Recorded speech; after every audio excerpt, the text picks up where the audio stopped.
E aí, pessoal que segue o meu canal, a paz do Senhor Jesus.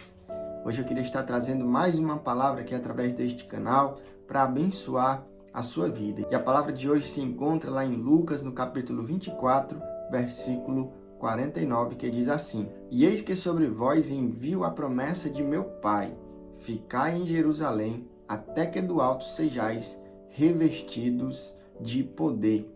Essa palavra Jesus traz para os seus discípulos no livro de Lucas, uma instrução seguida de uma ordem, porque Jesus pede para os seus discípulos ficarem em Jerusalém, até que do alto aconteça uma promessa, até que do alto eles sejam revestidos. Então, esse versículo vai falar a respeito de duas condições para receber a promessa de Deus. E essa promessa que Jesus está deixando para os seus discípulos, seguida dessa instrução, vai falar a respeito da promessa do Espírito Santo. Jesus, ele que veio para essa terra com o propósito de se sacrificar por nós, morreu em uma cruz, ressuscitou, cumpriu o seu propósito, mas além de cumprir o seu propósito e nos proporcionar a salvação através do seu sacrifício, Jesus também deixou a promessa do Espírito Santo.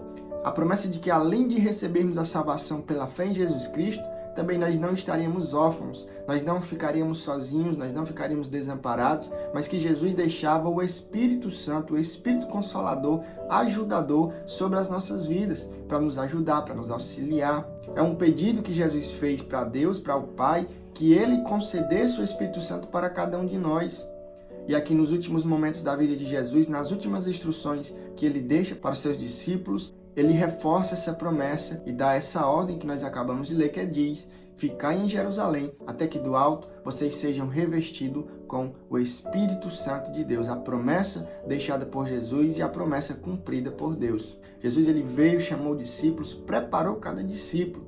E um pouco antes de Jesus morrer, de ser crucificado, ele deixou algumas últimas instruções para alertar, para instruir os seus discípulos de conforme eles deveriam seguir após a morte de Jesus. E essas instruções se encontram no livro de João, capítulo 13, 14 e 15. E lá em João, no capítulo 13, versículo 33, Jesus ele já começa dizendo que por um pouco de tempo haveria de partir. E no capítulo 14, Jesus continua instruindo os seus discípulos, dizendo para que eles não se perturbassem, porque Jesus, para onde Jesus estava indo, ele iria preparar um lugar para cada um dos discípulos. E por esse motivo que eles não se perturbassem o coração, mas que eles confiassem, que eles permanecessem firmes e confiantes em Jesus Cristo, porque Jesus veio para cumprir o propósito de se sacrificar, precisava subir ao céu novamente, mas para onde Jesus estava indo, ele estava preparando um lugar. Ainda em João capítulo 14, o discípulo Tomé diz que não sabe o caminho que Jesus disse que nós deveríamos ir também.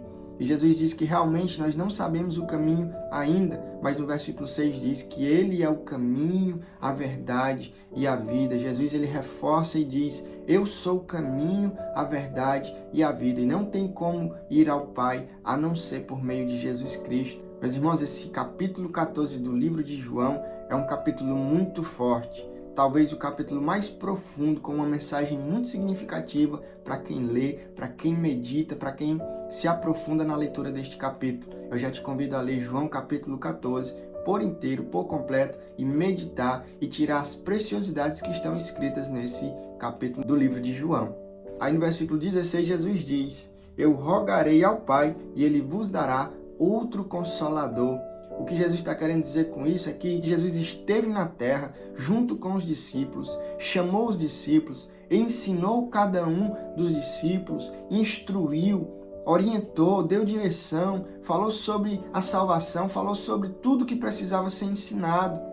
Então, os discípulos tinham Jesus como um consolador, como um mestre, como professor, como o salvador da vida deles. Porém, Jesus, como estava alertando que haveria de partir, certamente isso iria causar tristeza, iria causar um desconsolo na vida daqueles discípulos que já estavam há tanto tempo com intimidade, com proximidade com Jesus Cristo. Mas Jesus ele consola aqueles homens quando diz que rogaria ao Pai para que enviasse outro Consolador. Então Jesus quer dizer com isso que não deixaria os discípulos órfãos, assim como ele não nos deixa órfãos, mas que ele rogou ao Pai que nos deixasse outro Consolador, que no caso é o Espírito Santo de Deus. E é nesse contexto que entra o capítulo 24 e versículo 49 de Lucas. Ele diz: Fiquem em Jerusalém, até que do alto vocês recebam a promessa do Consolador, até que do alto vocês recebam o Espírito Santo prometido, o Espírito Santo de Deus, aquele que vai consolar, que vai ajudar, que vai dar continuidade a essa obra, a esse trabalho que eu já iniciei aqui através da minha vida. Jesus diz isso aos seus discípulos. Então, essa seria a instrução final. Jesus, ele alerta os discípulos, dá as últimas instruções, e a instrução final seria essa. Era de que eles ficassem em Jerusalém até que se cumprisse essa promessa dita por Jesus, até que do alto descesse o Espírito Santo e revestissem aqueles discípulos que ficaram aguardando de acordo com a instrução de Jesus Cristo. E Jesus deixa duas condições através dessa instrução. E nessa noite eu queria estar trazendo as duas condições que Jesus pediu, que Jesus deixou aos seus discípulos para que se cumprisse a promessa deixada por ele mesmo. Afinal de contas, toda promessa é seguida de uma instrução. Toda vida que Deus faz uma promessa na vida de alguém, certamente ele também dá as instruções até que a promessa seja cumprida. Jesus não deixa ninguém confundido, ele dá as instruções, ele mostra como devemos fazer para que possamos alcançar as promessas dadas por ele. Por exemplo, Deus faz uma promessa na vida de Abraão, diz que iria engrandecer o nome de Abraão, que Abraão seria pai de multidões. Ele dá a promessa, ele faz a promessa, e que a descendência de Abraão seria tão numerosa quanto as estrelas do céu. Porém, além da promessa, ele dá uma instrução. Ele diz: sai, porém, da tua terra e da tua parentela e vai para um lugar que eu ainda vou te mostrar. Então, na vida de Abraão, Deus faz a promessa e Deus dá a instrução. E para a promessa se cumprir, Abraão precisava apenas cumprir as instruções. Não tem outro jeito, meus irmãos. Para que as promessas de Deus se cumpram nas nossas vidas, é preciso que sigamos as instruções deixadas por Jesus. Porque fazendo assim, certamente as promessas se cumprirão. Porque Deus, ele é fiel. Ele promete e ele cumpre, mas ele faz o pedido: segue as instruções, obedece a minha palavra, cumpre o que eu tenho dito, para que assim seja bem sucedido nas promessas de Deus. E a primeira condição que eu entendo com esse versículo é quando Jesus diz: fiquem em Jerusalém. E a instrução é justamente essa, é que eles ficassem em Jerusalém. Jesus deixou bem definido a geografia exata para que aqueles discípulos recebessem o Espírito Santo. Essa foi uma condição e Jesus deixou a geografia exata para que não viesse se confundir a promessa. Porque se Jesus tivesse apenas dito: fiquem em qualquer lugar até que do alto vocês sejam revestidos de poder, podia confundir. Eles podiam confundir o recebimento do Espírito Santo em determinada geografia, em lugares diferentes, mas Jesus deixou definida a geografia justamente para que não houvesse confusão de garantia do recebimento da promessa. Era para ser em Jerusalém. Eles não podiam esperar em Samaria, eles não podiam esperar na Judéia, eles não podiam esperar em nenhum outro lugar que não fosse Jerusalém, porque apenas em Jerusalém ia ser confirmado a garantia da descida do Espírito Santo. Essa foi uma condição, até mesmo para que viesse dar mais respaldo, mais validade para quando se cumprisse aquilo que haveria de acontecer em Jerusalém. Então a primeira condição que eu entendo com esse texto é essa, é ficar. E ficar, meus irmãos, é uma escolha. Ficar é adotar um posicionamento, é decidir realmente ficar, porque Jesus instruiu, porque Jesus mandou. Os discípulos podiam ficar em qualquer outro lugar, mas a instrução era que eles ficassem em Jerusalém. Eles se posicionaram nessa escolha de ficar em Jerusalém até que do alto fossem revestidos do Espírito Santo prometido por Jesus. Então, afinal, onde eu devo ficar? A resposta é simples. Eu devo ficar onde Jesus me instruir a ficar. Eu devo ficar onde Jesus me pedir para ficar. Eu não devo ficar onde eu quero. Eu não devo ficar onde os meus amigos querem. Eu não devo ficar onde todo mundo está. Eu devo ficar onde Jesus me pedir para ficar. Eu devo ficar onde Jesus me ordenar, me instruir para que eu fique. Fazendo assim, eu estarei obedecendo a Jesus e ficando mais próximo de receber a minha promessa. Então a pergunta é: onde Jesus tem mandado você ficar? Onde Jesus tem pedido para você ficar? Fique onde Jesus pediu que você fique. Obedeça às instruções de Jesus. Fique onde Ele te mandar ficar, para que você venha receber as promessas que Ele já tem na tua vida. Essa foi a primeira condição da instrução deixada por Jesus. Era que os discípulos ficassem em Jerusalém. Então, meu irmão, fique onde Jesus te mandar ficar. A segunda condição para o recebimento da promessa está no mesmo versículo, quando Jesus diz: até que do alto vocês sejam revestidos de poder. Essa palavra até que significa permanência, ou seja, a primeira condição é ficar, mas é ficar até que. Eu devo ficar, eu devo permanecer até que se cumpra o que foi prometido. Então, para toda permanência existe um tempo, para toda permanência existe uma espera, para toda permanência existe um processo. Eles precisavam ficar, mas era ficar até que. Eles precisavam esperar o cumprimento, eles precisavam passar pelo processo, até que do alto viesse o Espírito Santo, até que do alto eles fossem revestidos do poder prometido por Jesus. Essa é a segunda condição para o recebimento da promessa feita para aqueles discípulos, que se cumpriu e até hoje serve para cada um de nós que crê, que fica, que permanece, que espera as promessas de Deus. Então eu entendo com isso que é preciso permanecer na casa do Senhor, é preciso permanecer nos trabalhos da casa do Senhor, é preciso permanecer nos cultos na casa do Senhor, é preciso permanecer em obediência a Deus e na vontade do Senhor para as nossas vidas, porque somente assim Deus cumpre com as promessas que Ele já tem feito para cada um de nós. Só é permanecendo que a promessa se cumpre. É apenas permanecendo que Deus ele cumpre com as promessas que Ele tem feito. Então quero trazer ainda 4 lugares que nós devemos permanecer. O primeiro lugar que nós devemos permanecer é na obediência e no temor a Deus. É preciso permanecer, meus irmãos, obedientes a Deus e com temor ao Senhor, com reverência ao Senhor, porque apenas assim conseguimos obedecer. Apenas tendo temor, tendo respeito, tendo obediência, conseguimos receber as promessas de Deus. Porque Deus ele faz a promessa, mas Ele dá a instrução. Mas é preciso que as instruções sejam obedecidas. Por exemplo, o exemplo de Abraão, que Deus fez a promessa de que ele seria muito abençoado, mas que ele precisava sair da terra dele e da parentela. Então Deus fez a promessa e deu a instrução para que se cumprisse, Abraão precisava obedecer. Então que nós possamos permanecer na obediência a Deus e no temor a Deus. Segunda coisa que nós devemos permanecer é na vigilância. A palavra de Deus diz lá em 1 Coríntios, capítulo 10, versículo 12, que aquele que está de pé, tome cuidado para que não caia.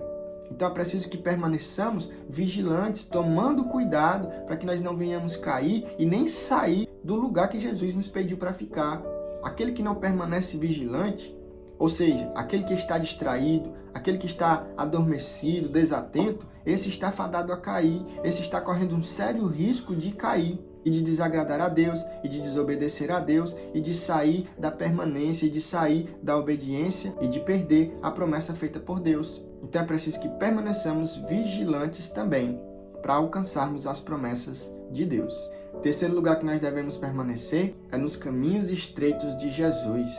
A palavra diz lá em Mateus capítulo 7, versículo 13, que existem 2 caminhos, um caminho largo que conduz à perdição e o caminho estreito que conduz à salvação, que conduz à vida eterna. Nós devemos permanecer nos caminhos estreitos.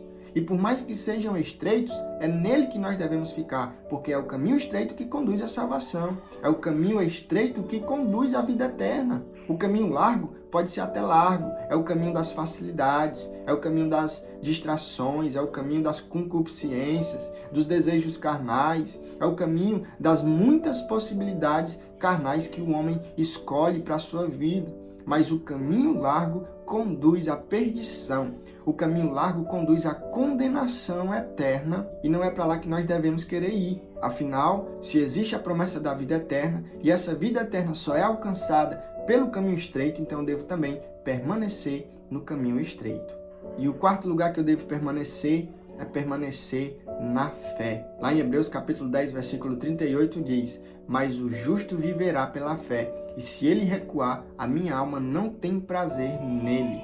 Aquele que recua da fé, aquele que se desvia dos caminhos da fé, Deus não se agrada, Deus não tem prazer, pelo contrário, Deus tem desgosto daqueles que recuam, daqueles que olham para trás, daqueles que se desviam e saem da permanência na fé. Aquele que tem fé, que iniciou a caminhada da fé, deve permanecer na fé, avante, seguindo adiante, até que as promessas sejam alcançadas, até que a promessa se cumpra na vida daquele que recebeu uma promessa um dia. Porque o versículo diz que aquele que recua, Deus não se agrada. Aquele que recua, Deus não tem prazer. Então parece que é muita permanência, mas de fato é.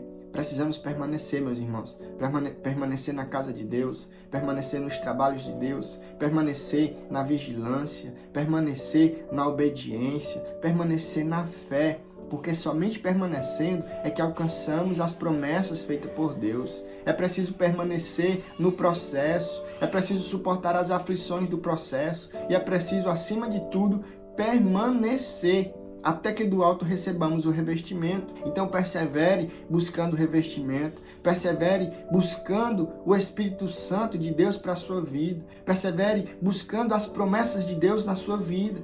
Afinal, se Deus tem promessa na sua vida, persevere nelas, busque as promessas dia após dia, se agarre nas promessas de Deus dia após dia e permaneça nas promessas. Porque se foi Deus que prometeu, Ele é fiel e Ele vai cumprir cada promessa que Ele já tem te feito.